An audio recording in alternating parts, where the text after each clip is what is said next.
आज ही Doubtnut app download करें। Doubtnut पर होगा अब आपके सभी मैथ्स, केमिस्ट्री, फिजिक्स और बायोलॉजी डाउट्स का सफाया। बस अपने क्वेश्चन की फोटो खींचो, उसे क्रॉप करो और तुरंत वीडियो सोल्यूशन पाओ। Download now. Hello everyone. तो क्वेश्चन में हमें कुछ ऐसा एक सिस्टम गिवन है कि एक प्लैंक है जिसका मास है m इक्वल टू 6 kg और उसके ऊपर एक ब्लॉक रखा हुआ है जिसका मास है 2 kg। इस ब्लॉक के हमें डायमेंशन दिए हुए हैं कि ये डायमेंशन h है और ये h/4 है, और जो नीचे प्लैंक है उस पर एक फोर्स लगाई है F, और ये प्लैंक और ग्राउंड के बीच में कोई फ्रिक्शन नहीं है, यहाँ पे कोई फ्रिक्शन नहीं है, नो फ्रिक्शन। और इस सरफेस पे ये प्लैंक और ब्लॉक के बीच में यहाँ पे म्यू है 1/3। अब हमसे बोला गया है कि ये फोर्स की F की मैक्स वैल्यू कितनी हो सकती है कि ये दोनों ब्लॉक साथ में मूव करें। तो अब हमें ये सोचना चाहिए कि इस फोर्स के लगने से ऐसा क्या हो सकता है कि ये दोनों ब्लॉक साथ में मूव ना करें। तो यहाँ पे क्या होगा, सबसे पहले तो ये फोर्स आगे F लग रही है, तो ये ब्लॉक बड़ा प्लैंक, कैपिटल M वाला प्लैंक आगे मूव करेगा, तो इसको भी आगे मूव करना पड़ेगा अगर साथ में रहना है तो इसको आगे मूव करने वाली फोर्स क्या होगी, फ्रिक्शन। इन दोनों के बीच में जो फ्रिक्शन होगी तो इसको आगे मूव करेगी यहाँ पे एक फ्रिक्शन से F, स्मॉल f। तो अब इस फ्रिक्शन का एक रिएक्शन लगेगा कैपिटल M पे पीछे की तरफ, इस फ्रिक्शन की वजह से ये ब्लॉक आगे मूव करेगा। तो अब ऐसा क्या हो सकता है कि ये दोनों साथ में मूव ना करें। अगर फोर्स F कुछ इतनी ज्यादा हो जाए कि जो फ्रिक्शन की मैक्सिमम वैल्यू है वो भी इसको स्मॉल m को कैपिटल M के बराबर एक्सलेशन ना दे पाए, तो ये दोनों साथ में मूव नहीं करेंगे और स्लाइड करने लगेंगे। यानी फ्रिक्शन इतना ये फोर्स F इतना बड़ा हो गया कि उसकी वजह से जो स्मॉल m पे जो कैपिटल M पे जो एक्सलेशन आया वो उतना नहीं है जितना फ्रिक्शन की मैक्सिमम वैल्यू स्मॉल m को दे सकती है। तो दोनों डिफरेंट एक्सलेशन से मूव करेंगे तो ऊपर वाला ब्लॉक स्लाइड करने लगेगा। एक तो पॉसिबिलिटी ये है, या फिर फ्रिक्शन की वैल्यू, क्योंकि इसके पास कुछ डायमेंशंस हैं, तो फ्रिक्शन की वैल्यू कुछ ऐसी हो जाए कि ये ब्लॉक टोपल हो जाए, यानी ये पलट जाए। अब फ्रिक्शन यहाँ पे लगेगी, इसका सेंटर ऑफ मास यहाँ पे है, ये कुछ h/2 होगा और ये h/8 होगा, मतलब इसका हाफ h/2 और इस पूरे का हाफ h/8। तो ये जो सेंटर ऑफ मास है, ये फ्रिक्शन इसको ऐसे पलटाएगी ऐसे, तो ब्लॉक पीछे को पलट सकता है।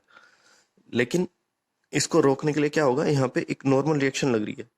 तो जनरली हम मानते हैं कि नॉर्मल रिएक्शन बीच में लग रही है, लेकिन अगर ऐसा कुछ हो तो नॉर्मल रिएक्शन अपने आप को एडजस्ट कर सकती है। तो नॉर्मल रिएक्शन इस पूरे एरिया में, कॉन्टैक्ट एरिया में कहीं पे भी लग सकती है। तो इस फ्रिक्शन की टॉर्क को अपोज करने के लिए फ्रिक्शन की वजह से एक टॉर्क आएगी जो इसको ऐसे घुमाना चाहेगी ऐसे, तो हमें कुछ ऐसी टॉर्क चाहिए जो इसको ऐसे घुमाए उल्टा, ताकि ये पलटे ना।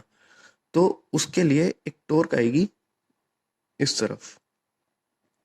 जब जब नॉर्मल यहाँ पे लगेगा तो नॉर्मल का मैग्नीट्यूड तो फिक्स है, नॉर्मल का मैग्नीट्यूड तो उतना ही लगना है, लेकिन नॉर्मल की जगह कि वो कहाँ पे लग रही है वो चेंज हो सकती है। तो नॉर्मल अगर इस कोने पे लगे तो वो मैक्सिमम टॉर्क दे पाएगा अपोजिट डायरेक्शन में, इस डायरेक्शन में, क्योंकि नॉर्मल का टॉर्क क्या होगा इस पॉइंट के अराउंड कि ये जो डिस्टेंस है ये इनटू नॉर्मल, तो ये डिस्टेंस हमारा मैक्सिमम कब होगा, जब ये बिल्कुल कोने पे लगे। तो नॉर्मल की वजह से टॉर्क क्या हो जाएगा, नॉर्मल इंटू h/8, ये h/8 है, ठीक है। और यहाँ पे फ्रिक्शन की वजह से टॉर्क क्या हो जाएगा कि ये डिस्टेंस और ये क्या है h/, तो ये हमारा हो गया है टॉर्क नॉर्मल की वजह से, और टॉर्क हमारा फ्रिक्शन की वजह से क्या होगा, ये डिस्टेंस यानी h/2 इंटू फ्रिक्शन। तो अगर हमारा फ्रिक्शन का टॉर्क नॉर्मल के टॉर्क से ज्यादा हो गया तो भी ये ब्लॉक पीछे पलट जाएगा। तो हमारे पास दो कंडीशन है, या तो ये स्लाइड करने लग जाए या टोपल करने लग जाए। तो अभी हम पहली कंडीशन को ध्यान में, एक बार हम टोपलिंग की कंडीशन को भूल जाते हैं और स्लाइडिंग के लिए सोल्व करते हैं। तो मतलब हमने मान लिया कि ये टोपल हो ही नहीं रहा है, पहले हम स्लाइडिंग देखना चाह रहे हैं कि स्लाइडिंग, अगर सिर्फ स्लाइडिंग हो तो हम कैपिटल F की क्या मैक्सिमम वैल्यू रख सकते हैं। तो उसके लिए हमने मान लिया F जो है अपनी मैक्सिमम वैल्यू पे है, स्मॉल f। तो स्मॉल f की मैक्सिमम वैल्यू क्या होती है, म्यू इंटू एन। अब इस ब्लॉक पे नीचे mg लग रहा होगा और ऊपर नॉर्मल लग रहा है, तो नॉर्मल हमारा mg के इक्वल होगा, ये तो पक्की बात है। तो यहां से हमारा f आ जाएगा म्यू एम जी। तो ये f भी हो गया हमारा म्यू एम जी। अच्छा, तो f हमारा ये स्मॉल f है हमारा म्यू एम जी, तो इससे हमारा स्मॉल एम मास वाला जो ब्लॉक है उसका एक्सेलरेशन निकल जाएगा। तो उसका एक्सेलरेशन क्या होगा, f is equal to M into A. यहाँ से आ गया हमारा mu M G by M यानी म्यू जी, तो ये उसका एक्सेलरेशन होगा। अब अगर ये दोनों ब्लॉक साथ में मूव कर रहे हैं तो बड़े ब्लॉक को भी सेम एक्सेलरेशन से मूव करना पड़ेगा। तो बड़े ब्लॉक का एक्सेलरेशन क्या होगा, f minus F is equal to M into A, same acceleration. तो f माइनस, इस f की वैल्यू हमें पता है कि f minus F net force x direction में और x डायरेक्शन में एक्सेलरेशन a, तो net force is equal to mass into acceleration. तो यहां से हमें f माइनस स्मॉल f हो गया हमारा म्यू एम जी और m a है हमारा म्यू जी। तो यहां से हमें f की वैल्यू मिल गई कुछ, इसको कैलकुलेट कर लेते हैं। तो ये हो गया हमारा m minus M into mu G, तो 6 माइनस 2 इंटू म्यू गिवन है हमें 1/3 और जी को ले लेते हैं 10। तो ये हो गया हमारा 40/3। यहां से तो 40/3 आता है। तो अगर हमारा फ्रिक्शन मैक्सिमम हो, अगर हमारा कोई टोपलिंग ना हो, तो दोनों ब्लॉक अगर साथ में मूव कर रहे हैं तो एफ की मैक्सिमम वैल्यू हो सकती है 40/3 न्यूटन। अब एक बार चेक कर लेते हैं, अब हम चेक करते हैं कि टोपलिंग हो रही है या नहीं इस सिचुएशन में। तो हमारे यहाँ पे इस सिचुएशन में टॉर्क एन क्या होगा, टी एन, यानी नॉर्मल की वजह से टॉर्क। तो वो है हमारा N into H by eight. N है हमारा M G, H by eight. M G हो गया कितना, 2 इंटू 10, 20/8 इंटू एच, ये हो जाएगा 4 5 टाइम्स 4 2 टाइम्स, तो यानी 2.5 एच। नॉर्मल की वजह से टॉर्क है 2.5 एच, और फ्रिक्शन की वजह से टॉर्क है कितना, h/2 इंटू फ्रिक्शन। फ्रिक्शन है हमारा म्यू एम जी, तो h/2 इंटू म्यू हो गया 1/3 m2g10। तो ये हो गया हमारा 10/3h यानी 3.33h। तो क्लियरली इस सिचुएशन में क्या होगा कि जो फ्रिक्शन टॉर्क की वजह से, जो टॉर्क फ्रिक्शन की वजह से आ रही है वो ज्यादा हो गई नॉर्मल की टॉर्क की वजह से। तो इस कंडीशन में ये ब्लॉक पलट जाएगा, यानी हम फ्रिक्शन की ये वैल्यू नहीं रख सकते, फ्रिक्शन अपनी मैक्सिमम वैल्यू अचीव नहीं करेगा, तो हमारा फोर्स जो होगा उसकी वैल्यू भी 40/3 न्यूटन नहीं होगी। तो अब हमें इस सिचुएशन को कंसिडर करना पड़ेगा। अच्छा, तो अब मैक्सिमम फोर्स एफ निकालने के लिए हम क्या करेंगे कि हम मान लेंगे टॉपलिंग रोकने के लिए जो मैक्सिमम फ्रिक्शन लग सकती है, कि मैक्सिमम फ्रिक्शन की वैल्यू की टॉपलिंग भी ना हो, तो वो क्या होगी, जब हमारा फ्रिक्शन की टॉर्क नॉर्मल की टॉर्क बराबर हो जाए।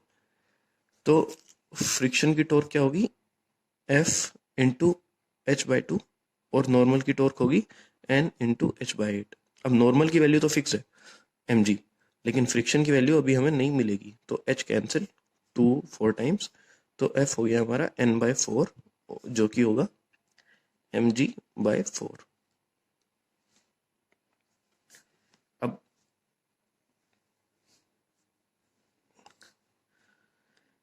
अब एक्सेलरेशन निकाल लेते हैं स्मॉल m का। तो स्मॉल m का एक्सेलरेशन क्या होगा, f is equal to M A. तो अब हमने ये केस हमने क्या स्टार्ट किया कि टॉपलिंग कंसिडर किया हमने। तो टॉपलिंग कंसिडर करने के बाद ये जो केस है, इसमें जो नया एक्सेलरेशन आएगा ये होगा हमारा क्या, mg/4 is equal to M A, यानी एक्सेलरेशन होगा हमारा g/4।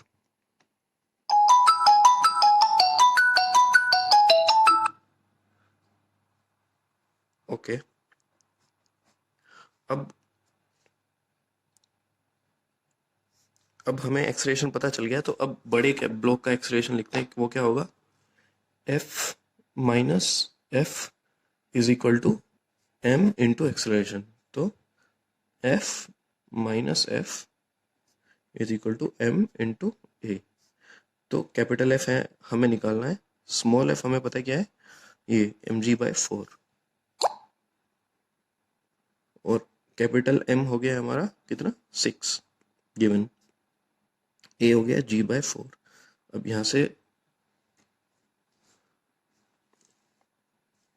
से हम f निकालेंगे तो क्या होगा 6 इंटू 10/4 प्लस 2 इंटू 10/4 यानी 60 प्लस 20/4 यानी 80/4 तो 20।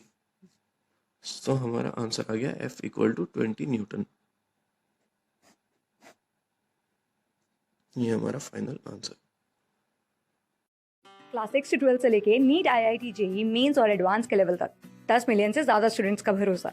आज ही डाउनलोड करें डाउटनेट ऐप या व्हाट्सएप कीजिए अपने डाउट्स 8400 400 400 पर।